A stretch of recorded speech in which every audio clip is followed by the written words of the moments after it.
You are listening to Processing Trauma Out Loud, conversations about trauma and healing from two women who are doing the work. My name is Jeremiah Jones, and I'm the producer of this podcast. In today's episode, Kandace and Sher wrap up their three-part series on looking at how trauma seeks to mar a person's glory. A person's God-given identity, one who is loved and worthy of good care, is not able to change because of trauma. Listen in as Kandace and Sher talk about the ways Sher has set healthy boundaries and using her glory to offer deep care and kindness to others. Good morning, Sher. Hey, Kandace. Did you notice I didn't say hi, Sher? I did. Yeah. I thought I'd shake it up a little bit. Oh, live on the edge, girl. Yeah, it's good to be with you again today. Yeah, you too. Always. We recently recorded last week and the week before some episodes entitled Our Epic Story of Glory. Yeah. We wanted to process with one another and bring to our listeners this idea that we have worth and value and were created in the image of God. And that part of us does not get touched by the trauma that we've experienced. We also named that evil, trauma, harm does seek to mar that glory, which is our identity. Yeah. And so today we're going to further the conversation because last week you asked me a question. And if you haven't listened, go back and get exactly how you asked me the question. But when you asked me about the ways that I have perceived what my gifts and what my glory has developed or been revealed to me through the trauma that I experienced. And I got so excited to answer that because in this space, we do tend to turn against ourselves. Yeah. In this space, we have a very hard time seeing our glory, seeing our goodness, seeing our lovability. Yeah. And yet we want to see it. We actually do want to believe it. It was nice for me to be able to actually go back and hear myself saying what I believe that was. But I realized I really wanted to ask that question to you and for our listeners to also understand that this is not just true for me and you. It is true for every single person listening to this episode. Right. And so we're going to start off with me doing, I don't want to say story work, but just asking you some questions. And we also want to wrap this in the context of how kind this is for me, for you, and how kind it would be for our listeners if they had someone moving in close to them to ask these types of questions. Yeah. How do you feel about that today? Yeah. And I'll just say, as we started, it also feels a little vulnerable because we haven't worked this through carefully. I'm not sure exactly where we're going. And I think also that when we are talking about our glory, there's always this little bit of a hard place of being able to say, here are some things about myself that I believe are glorious. That feels really hard. As a matter of fact, I feel a little teary almost even saying that we are very accustomed to the places where we have fallen short or where we fail. And it's much harder to name. Here is how I feel my life has been made glorious and revealed as glorious, even through the difficulties that I've endured. Yeah, I just want to name that it feels vulnerable, and I'm willing to go here because of the reasons that you stated. Yeah. Well, thank you for sharing that. And I see the vulnerability in this. I didn't feel so much that way because I didn't know we were going there. Yeah. I just want to say that, as you know, we have always given one another permission to edit, to cut, and to throw out anything that feels too vulnerable. Yep. So I want to start with, not every listener knows your stories like I do. Mm-hmm. But when it comes to looking at our stories, we often say it is in the particularities of our stories, of the harm, of the trauma, of the messages that they sent to us that developed our belief systems. Those are the places that we need someone else to help us see. Yeah. We need a witness that can help us make sense, because in those stories, we are showing up as littles, 6-year-olds, 8-year-olds, 10-year-olds, 16-year-olds that need wise guides, wise guidance, deep, deep loving kindness and tender care, what they needed then. So we still get to do that today. And I want to preface that because I know the particularities of your stories, that even as a little child, you held this desire to be deeply kind. You were sensitive. You scanned the room and tried to get a sense of what people needed. Mm. And that gift in you, that glory in you was, I'm going to use the word consumed. Mm.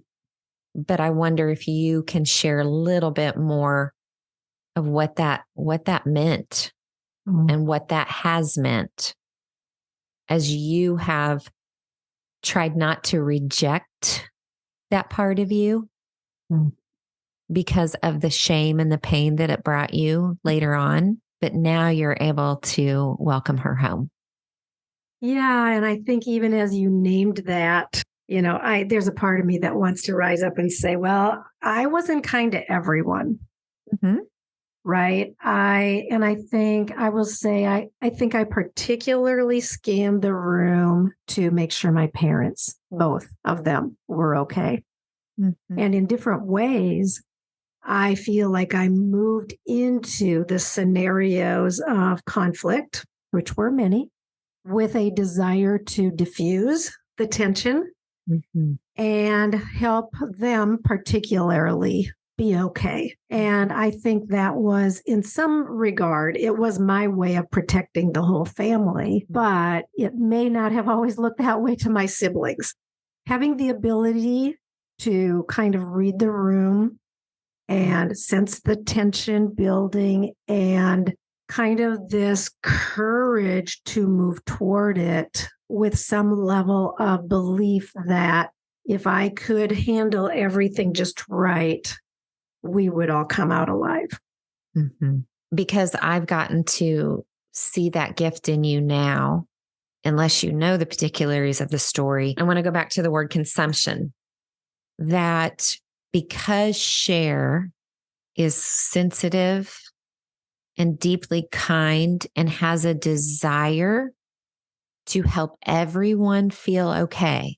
What has that been like for you when you have bumped up against people that, and when I say consume it, really what we're talking about is they see your gift and they see your glory and they actually want to use it to make themselves feel better, but at the sacrifice of doing their own work. Does that make sense? Yeah. So I think because of the home that I grew up in and the dynamics, I learned at a pretty young age how to offer myself for consumption. I didn't know how to bring healing to the problems or how to help anybody really get free, or I just knew that if I came into the scenario in a certain way, it could reduce the tension and, everybody would be okay. And I think that is what I moved forward in life. In that kind of became a way that I related a lot, was being able to move toward situations of tension or difficulty and help the people who were involved get through it in ways that helped everybody and yet healed nobody or nothing, because I did not know how to actually do that. And I did this for many, many years of my life. I think back to when I was a very young teacher. And, there are those students that are where their needs are just on the front burner. And I could see the neediness, and I would move toward that. And I even remember being cautioned by another teacher a few times about, just be careful because that particular student can demand a lot. And I remember just thinking, and this is when I'm like in my early 20s, thinking, well, if their needs are that apparent, surely we should be moving toward them. And so I would repeatedly offer myself for whatever resources I had, whatever energy, time, whatever, I would move toward, because I knew that I could help the situation. Only I know now I was not bringing what was needed to really bring healing, rather just kind of that lessening the tension in the moment. I'm going to give you a teeny bit of pushback on something. Okay. You were bringing what was needed. They needed comforted. Yeah. But even our comfort for others has boundaries. Yeah. We are called to bring comfort, but we can't be their only source of comfort. Right. So it's about giving something so good, but that person becomes dependent on that one thing. Yeah. For how they think that it's the only way they can be comforted. Right. I want to say, when you do that today, you offer comfort today. You haven't stopped helping people with what they need, but you've moved into empowering them outside of yourself. Yeah. Does that feel true? Yeah, very much so. And I think partly it's true because I have been comforted. My wounds have received care out of me knowing and experiencing that kind of comfort and care that was and is strongly boundaried with healthy boundaries, where lavish, tender love, like the best tender goodness and love I have experienced in my life, is offered, and in a way that is powerful and empowering, but not free for consumption. And I also am encouraged not to offer my goodness free for consumption, because I knew how to do that. I forgot what your specific question was. How am I doing that now? I think I do move toward, and I love to move toward people who are struggling, but it's with a different means of coming alongside, offering compassion and kindness and goodness, and being willing to let them struggle through how they will choose or not choose to really work toward the healing that is waiting for them. Yeah. So helping a person, like what I'm saying here, is that comfort that they experience in your presence, and we'll add deep kindness to that, and actually radical acceptance. It's a profound gift you have. And helping them access that, it's like them coming alive, that they are worthy of that. Yeah. That there's nothing shameful about wanting to experience that in our bodies. Yeah. And then helping them turn towards themselves, that they can also bring that to themselves.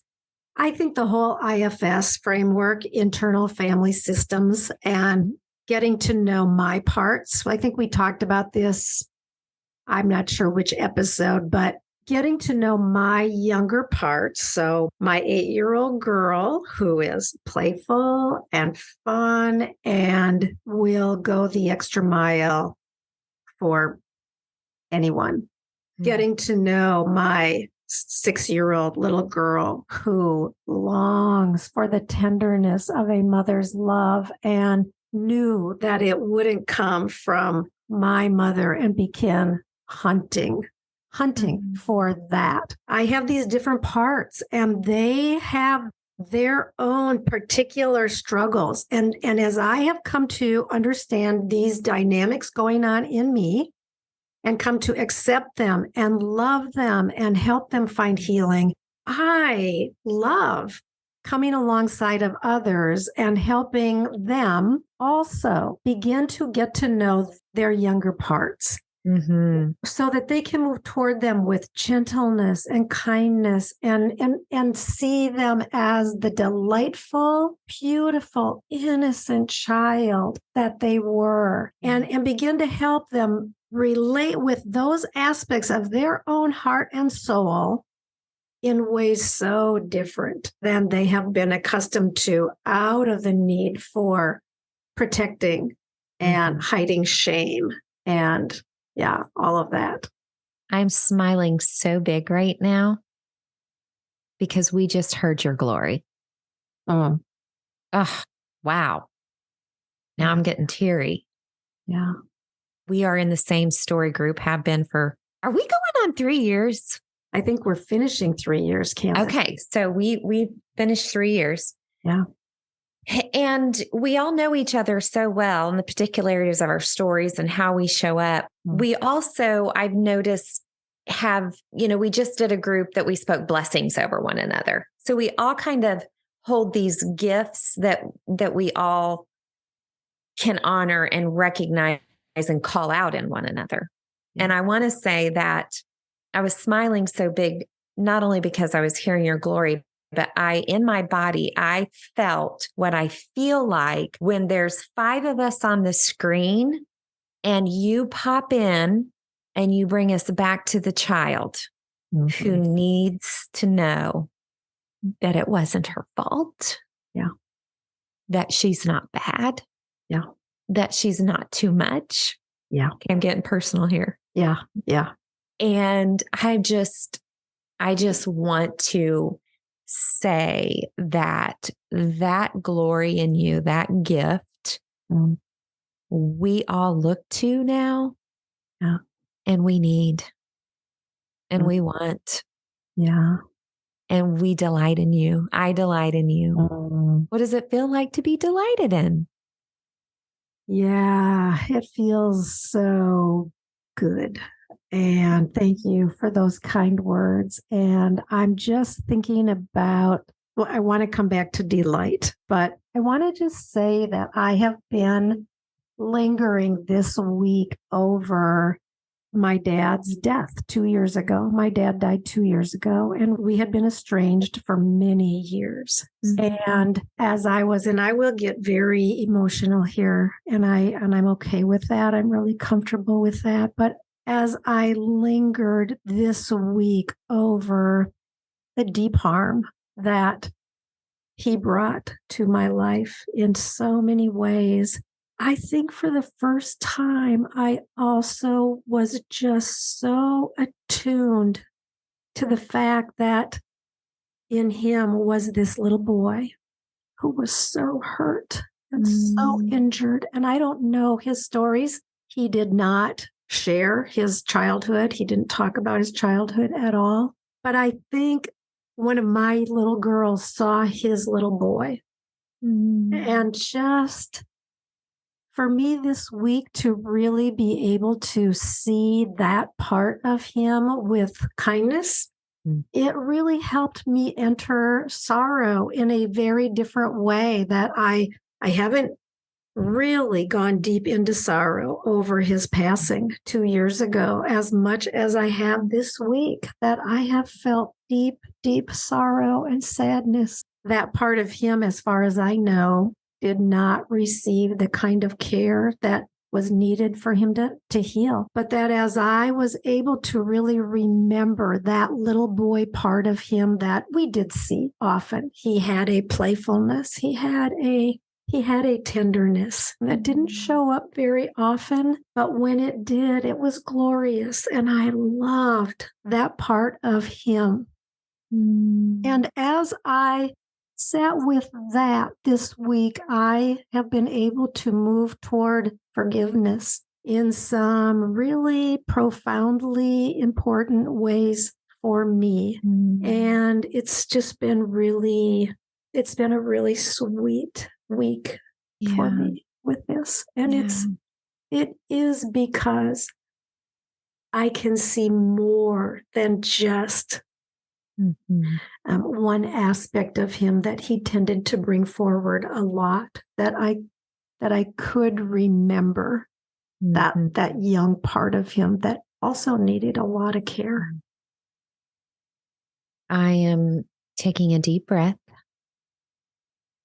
And I want to say that I feel like in this moment, we are in very deep waters. And that the movement that you're making towards your own desire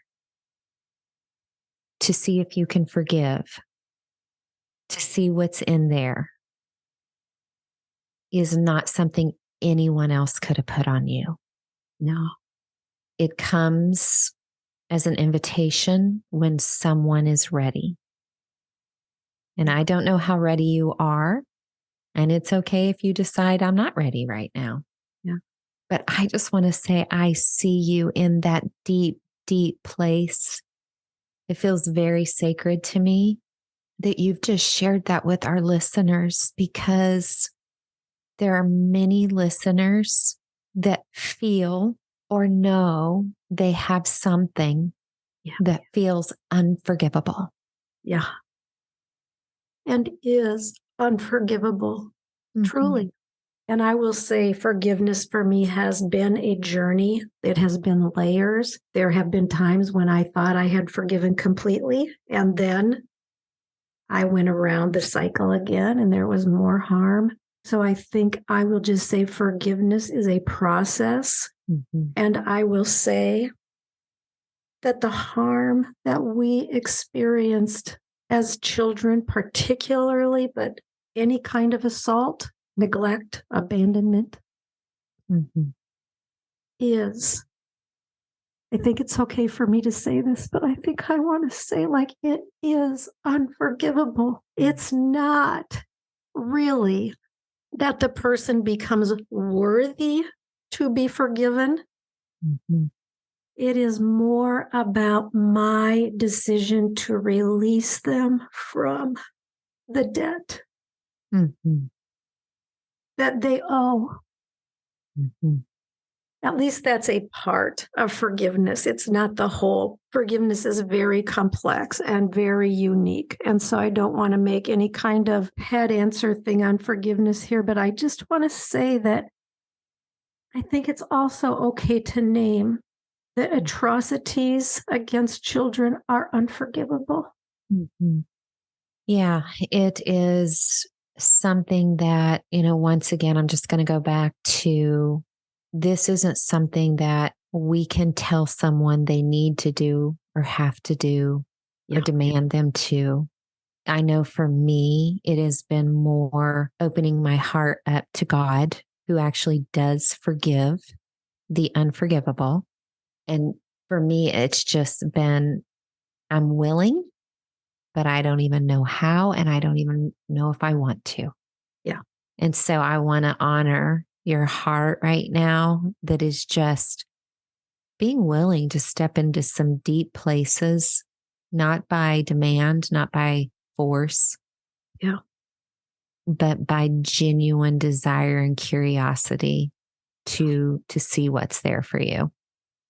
And I think also because of being held in a space of love and kindness and goodness, I know that. I said that to the Pearls yesterday.